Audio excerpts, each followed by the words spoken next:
கேட்டார். இரண்டாவது முறை இவ்வளவு அக்கிரமமெல்லாம் பண்ணி இருக்கிறார்கள் இந்த இஸ்ரவேல் மக்கள். பைபிள் கூற்றுப்படி இவ்வளவு அக்கிரமங்கள் செய்த பிறகு ஒரு தடவை கேட்கிறார் மோசே, அதையும் மன்னிக்கிறார். இரண்டாவது தடவை கேட்கிறார், அந்த முறையும் சொல்றார். நல்லா கவனிக்க வேண்டும் வார்த்தையை. மோசே மூசா அலைஹிஸ்ஸலாம் அவர்கள் தன்னுடைய சமூகத்து மக்களிடத்தில் எப்படி சொல்கிறார்கள்? கர்த்தரை கோபப்படுத்துவதற்கு யாரை நோக்கி சொல்கிறார்கள்? பனி இஸ்ராயேலை பார்த்து சொல்கிறார்கள். கர்த்தரை கோபப்படுத்துவதற்கு நீங்கள் அவருடைய சமூகத்தில் பொல்லாப்பு செய்து, ரொம்ப பொல்லாப்பு செஞ்சிருக்கான்னு வழங்குது, பொல்லாப்பு செய்து நடப்பித்த உங்களுடைய சகல பாவங்கள் நிமித்தமும், ஒன்னு ரெண்டு பாவம் இல்ல, சகல பாவங்கள் நிமித்தமும் நான் கர்த்தருக்கு முன்பாக முன்போல ஒருத்தர் இது மாதிரி கெஞ்சிருக்கிறாரு, அப்பவும் கடவுள் மன்னிச்சிருக்காரு. இரண்டாவது தடவை கேட்கிறாரு மோசே, கேட்கிறாரு யாருக்காக? இந்த இஸ்ரவேல் யூதர்களுக்காக. எப்படி கேட்கிறாருன்னா, முன்போல இரவும் பகலும் 40 நாள் விழுந்து கிடந்தேன், நான் அப்பம் புசிக்கவும் இல்லை, தண்ணீர் குடிக்கவும் இல்லை, இப்படி எல்லாம் உங்களுக்காக நான் கேட்கிறேங்கிறாரு. அப்புறம் தொடர்றாரு, கர்த்தர் உங்களை அழிக்கும்படி உங்கள் மேல் கொண்டிருந்த கோபத்திற்கும் உக்கிரத்திற்கும் பயந்திருந்தேன். கர்த்தர் அந்த முறையும் என் மன்றாட்டை கேட்டார். மன்றாட்டை கேட்டார்னா என்ன அர்த்தம்? மன்னிக்க சொல்லி கேட்கிறாரு, அதை கர்த்தர் ஏத்துக்கிறாரு. அப்ப கர்த்தருடைய சுபாவம் என்ன? கேட்டா மன்னிச்சிருவார். இதுக்கு மேல அப்பனான பாவங்களை எல்லாம் செய்திருக்கான் பின்னாடி வந்த ஆட்கள். ஆதாம் செய்ததெல்லாம் ஒரு சின்ன ஒரு மூலையில தூக்கி வச்சுப்படலாம். அதுக்கு மேற்கொண்ட பெரிய பெரிய பெரிய பெரிய பாவங்களை எல்லாம், மகா பெரிய பாவங்களை எல்லாம் இந்த மக்கள் செய்திருக்கிறார்கள். ஒரு தடவை மன்னிக்கிறார், இரண்டாவது தடவை மன்னிக்கிறார். இப்படி மன்னிக்கக்கூடியது கடவுளுடைய சுபாவமாக இருக்கிறது. அதே மாதிரி முதலாம் ராஜாக்கள் என்ற அதிகாரத்தில் என்ற ஆகமத்திலே 8வது அதிகாரத்திலே 33வது வசனத்தை எடுத்து பார்த்தால் கூட அதுவும் கூட இந்த கருத்தை சொல்கிறது. இந்த கருத்தை மோசே, அதாவது கடவுள் மன்னிக்கக்கூடியவராக இருந்தார் என்று தெளிவாக சொல்கிறது. எப்படி சொல்கிறது? உம்முடைய ஜனங்களாகிய இஸ்ரவேலர், இது கர்த்தரே சொல்றாரு, உம்முடைய ஜனங்களாகிய இஸ்ரவேலர், இல்ல மோசே சொல்றார், உமக்கு விரோதமாய் பாவம் செய்கிறது நிமித்தம் சத்துருவுக்கு முன்பாக முறிந்து போய் உம்மிடத்திற்கு திரும்பி உம்முடைய நாமத்தை அறிக்கை பண்ணி இந்த ஆலயத்துக்கு நேராக உம்மை நோக்கி விண்ணப்பிப்பதையும் வேண்டுதலையும் செய்தால் பரலோகத்தில் இருக்கிற தேவரீர் கேட்டு, இப்படி விண்ணப்பம் செய்தால் பரலோகத்தில் இருக்கிற தேவரீர் கேட்டு உம்முடைய ஜனமாகிய இஸ்ரவேலின் பாவத்தை மன்னித்து அவர்கள் பிதாக்களுக்கு நீர் கொடுத்த தேசத்துக்கு அவர்களை திரும்பி வர பண்ணுவீராக. என்ன தெரிகிறது? அதாவது கர்த்தத்தை இப்படி மன்றாடி கேட்டா அவர் அந்த பிரார்த்தனை கேட்கிறார், செவிட மாதிரி இருக்க மாட்டார். இப்படி கேட்டால் பரலோகத்தில் இருக்கிற தேவரீர் கேட்டு, காதால் கேட்டு உம்முடைய ஜனமாகிய இஸ்ரவேலின் பாவத்தை மன்னித்து ஏற்றுக்கொள்கிறார். இதில் என்ன தெரிய வருகிறது? கடவுள் நாம நினைக்கிற மாதிரியான வண்ணஞ்சர் ஒண்ணு கிடையாது. யாரோ செய்த பாவத்திற்காக பல தலைமுறைகளையும் தண்டிக்கக்கூடிய அளவிற்கு மோசமான ஆள் இல்லை. இன்னும் சொல்ல போனா யாரோ செய்த பாவத்திற்காக வேற யாரோ கேட்கிற மன்னிப்பை ஒப்புக்கொள்ளக்கூடியவர். இங்க பாவம் செஞ்ச அவன் கூட கேட்கலங்க. எவன் பாவம் செஞ்சானோ அந்த இஸ்ரவேல் கேட்கல, அவனுக்காக இன்னொருத்தர் மோசே கேட்கிறாரு. அதை கூட ஏற்றுக்கொள்ளக்கூடிய பரந்த மனப்பான்மையும் தயாள குணமும் உள்ளவர் தான் கர்த்தர் என்பதை நாம் இதிலிருந்து தெளிவாக அறிகிறோம். இவ்வளவு பெரிய அக்கிரமங்களை எல்லாம் செய்தவர்களை கர்த்தர் மன்னித்திருக்கும் பொழுது, ஆதாம் இப்படி ஒரு பாவத்தை இந்த பாவங்களோடு ஒப்பிடும் பொழுது ஒரு தூசியாக கூட கருத முடியாத ஒரு பாவத்தை செய்ததற்காக மன்னித்திருக்க மாட்டாரா?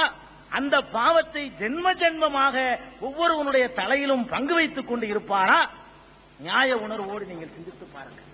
அது மாத்திரமல்ல, ஆதம் மன்னிக்கப்பட்டதாக தெளிவாக இருக்கிறதா என்று கூட சில பேர் கேட்கலாம். இதெல்லாம் கர்த்தருடைய மன்னிக்கிற சுபாவத்தை தானே காட்டுகிறது. இந்த சுபாவத்தை ஆதம் விஷயத்திலே கர்த்தர் விட்டிருக்கலாமே, அவருக்கு மாத்திரம் மன்னிக்க முடியாது என்று சொல்லியிருக்கலாமே.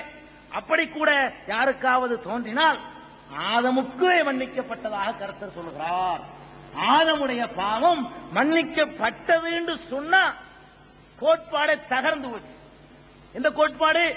நித்திய ஜீவன் சிலுவை பலிங்கிற கோட்பாடை தகர்ந்து போச்சு. பலியாக வேண்டிய அவசியம் இல்லை. எப்படி சொல்கிறார்னு பாருங்க. கர்த்தர் சொல்றாரு. இந்த விவரங்கள்லாம் ஆதியாகமம் 3:22 இருக்குது. முதல்ல விவரத்தை சொல்லிக்கிறேன், வசனத்தை படிக்கிறதுக்கு முன்னாடி. கர்த்தர் என்ன சொல்றாருன்னு கேட்டா, இந்த கனியை புசிக்காதேங்கிறார். புசிச்சிட்டாங்க. புசித்த பிறகு அவங்க பாவம் செஞ்ச என்ன ஆகணும், அது மாதிரி ஆகலங்க.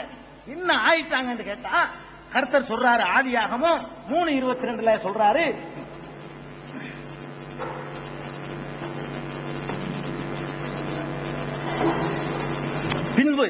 பின்புண்டா முன்னாடியிலே படிச்சுட்டு வந்தா உங்களுக்கு தெரியும். பின்புங்கிறது அவர் சாப்பிட்டு முடிச்ச பின்பு. இந்த கனியை சாப்பிடக்கூடாதுன்னு தடுத்து பிறகு அதை மீறி சாப்பிட்ட பின்புன்னு அர்த்தம். பின்பு தேவனாகிய கர்த்தர், இதோ மனுஷன், கடவுள் சொல்றாருங்க, ஆதமு பாவத்தை செஞ்சதுக்காக சொல்ற வார்த்தை நல்லா கவனிக்கணும். இதோ மனுஷன் நன்மை தீமை அறியத்தக்கவனாய், நன்மை தீமை அறியத்தக்கவனாய் நம்மில் ஒருவரை போல ஆனான். இந்த கனியை திண்டவனை என்ன ஆச்சு தெரியுமா? கடவுளை போலவே ஆயிட்டாங்க. எப்படி ஆயிட்டான்? மன்னிக்கிறது மட்டும் இல்ல, இவன் எப்ப இந்த கனியை திண்டானோ ரிசல்ட் என்ன? நம்மில் ஒருவனை போல ஆனான். நம்மில் ஒருவனை போல ஆனான்ங்கிறதுக்கு கடவுளாகவே ஆயிட்டான்னு சொல்லி கிறிஸ்தவ நண்பர்களும் கூட பொருள் கொள்ள மாட்டார்கள். அப்படின்னா ஆதமும் கடவுள் ஆயிடுவார். அப்படி உங்க கொள்கை அந்த அர்த்தம் கொடுக்க முடியாது. நாம எப்படி பாவமற்றவனாக கர்த்தர் இருக்கிறேனோ அந்த மாதிரி அவர் ஆயிட்டாரு, அதாவது அர்த்தம் கொடுக்க முடியும். கடவுள் ஆயிட்டாருன்னு கொடுக்க முடியாது. இப்ப கர்த்தர் என்ன சொல்றாரு நல்லா கவனிங்க. அதாவது எத்தனாவது அதிகாரம்? 3வது ஆதியாகமத்துல 3வது ஆகமத்துல 3வது அதிகாரத்துல 22வது வசனம் படிக்கிறேன். பின்பு தேவனாகிய கர்த்தர் சொல்றாரு, இதோ மனுஷன் நன்மை தீமை அறியத்தக்கவனாய். நல்ல ரிசல்ட் கிடைச்சு பாருங்க. சாப்பிட்ட உடனே இதுக்கு முந்தி கூட நன்மை தீமை அறியல, இது திண்டவுன என்ன ஆச்சுன்னு கேட்டா நன்மை இது தீமை இதுன்னு தெரியக்கூடிய ஒரு நிலைமை வந்து போச்சு. நன்மை தீமை அறியத்தக்கவனாய் நம்மில் ஒருவரை போல ஆனான். அது மாத்திரமல்ல, இப்பொழுதும் அவன் தன் கையை நீட்டி ஜீவ விருட்சத்தின் கனியையும் பறித்து புசித்து என்றென்றைக்கும் உயிரோடு இராதபடிக்கு செய்ய வேண்டும் அப்படின்னு கருத்தை தீர்மானிச்சாராம். நமக்கு பிரச்சனை இந்த முதல் அம்சத்துலதான் இருக்கு. என்ன அம்சம்? இதை சாப்பிட்ட பிறகு அவர் நன்மை தீமை அறியத்தக்கவராக ஆகுறாருங்க. இது பாவத்திற்குரிய ரிசல்ட்டா? இது சாப்பிடுறதுக்கு முந்தைய அவருக்கு நன்மை தீமை தெரியல. இதுல இன்னொரு அம்சத்தையும் கவனிக்கணுங்க. இந்த கனியை சாப்பிட்டாரு பாருங்க. சாப்பிடும் பொழுது இது புரியறதுக்காக நான் ஒரு உதாரணம் சொல்றேன். ஒரு ஆடு வருதுங்க, யாரு வீட்டு ஆடும், உதாரணங்களும் சொல்லலாம். அதனால சிலந்தி பூச்சி சொன்னதால் நானும் சில உதாரணங்கள் சொல்ல வேண்டியிருக்கு. ஒரு ஆடு வருது, யாரு வீட்டுக்கோ சொந்தமான ஆடு. அந்த ஆடு ஏன் வீட்டுல சாப்பிட்டு போயிடுச்சு. இது ஆடு பாவம் செஞ்சு யாராவது சொல்லுவோமா? சொல்ல மாட்டோம். பாவம் எப்ப சொல்லுவோம்? அறிவு உள்ள ஒரு மனுஷன் செஞ்சாதான் பாவம்னு சொல்லுவோம். எப்ப சொல்லுவோம் பாவம்? அறிவு இருந்து, விவரம் இருந்து, பகுத்தறிவு இருந்து இவன் போய் இன்னொருத்தவங்க வீட்டுல போய் கைய வச்சானா, அட பாவி ஏண்டா திருடுறேன்னு கேட்போம். ஒரு ஆடு என் வீட்டு ஆடோ என் வீட்டுல போய் சாப்பிட்டுருச்சுன்னு சொன்னா அந்த ஆடு திருட்டுனதுன்னு சொல்லவும் மாட்டோம். ஏன்னா பேச்சுக்கு சொல்லலாமே தவிர அது பாவியாயிடுச்சுன்னு சொல்ல மாட்டோம். திருட்டு ஆடுன்னு வேண்டா சொல்லலாம், ஒருத்தனுக்கு அடையாளம் காட்டுறதுக்காக வேண்டி. திருட்டு ஆடு ஜாக்கிரதையா ஊட்ட பூட்டி வச்சுக்க அதுக்கு தான் சொல்லலாமே தவிர அதுக்காக வேண்டி அது திருடுனதுக்காக லாக்கப்ல கொண்டு வைக்கிற விளையாட்டுலாம் இருக்காது. இப்ப ஆதாம பொறுத்த வரைக்கும், ஏவாளை பொறுத்த வரைக்கும் இந்த பாவம் செஞ்சாங்களா இல்லையா? இந்த பாவம் செய்யும் போது ஆடு மாடு ஸ்டேஜ் எல்லாம் இருந்திருக்கிறாங்க பைபிள் தீர்ப்புப்படி. ஏன்? இது திண்டவுனதான் நன்மை தீமையை அறிஞ்சிருக்கிறாங்க. நல்லா விளங்கணும். இந்த கனியை சாப்பிட்ட பிறகுதான் கர்த்தர் சொல்றாரு, இவன் நன்மை தீமை அறியத்தக்கவனா மாறி போயிட்டானே. இதை சாப்பிடுறதுக்கு முன்னாடி அவருக்கு நன்மை எதுன்னு தெரியல, தீமை எதுன்னு தெரியல.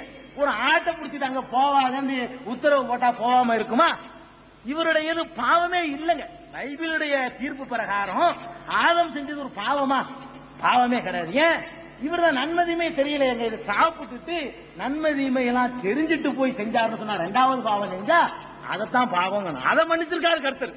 இந்த இஸ்ரவேல் மக்கள் இருக்காங்களே, இந்த இஸ்ரவேல் மக்கள் செஞ்ச இவ்வளவு அக்கிரமமும் நன்மை தீமையை அறிஞ்ச பிறகு செஞ்ச அக்கிரமம். இஸ்ரவேல் மக்கள், நான் சில ஆகமங்கள் சுட்டி காட்டினேன். இந்த ஆகமத்துல இஸ்ரவேல் மக்கள் செஞ்ச எல்லா அக்கிரமமும் என்ன அக்கிரமம்?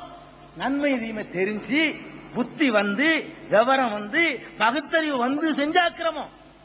ஆதம் செஞ்சது அக்கிரமமா அப்படி பார்த்தா இதை சாப்பிட்டோன்னா அவருக்கு உணர்வே வருது. அப்புறம் தான் ஓடி மறைக்கிறாரு.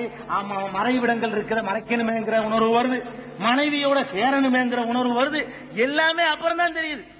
அப்ப இது ஒரு பாவம் யாராவது சொல்ல முடியுமா? முதல்ல அவர் பாவம் செய்யல, இந்த கண்ணோட்டத்தில் பார்த்தா அவர் செஞ்சது பாவமே இல்லை. அவருடைய ஸ்டேஜுக்கு இதுக்கு தண்டனையே கொடுக்க கூடாதுங்க. கொடுக்கிற நியாயமா யோசிச்சு பாருங்க. இதை ஒத்துக்கிறவே முடியாது.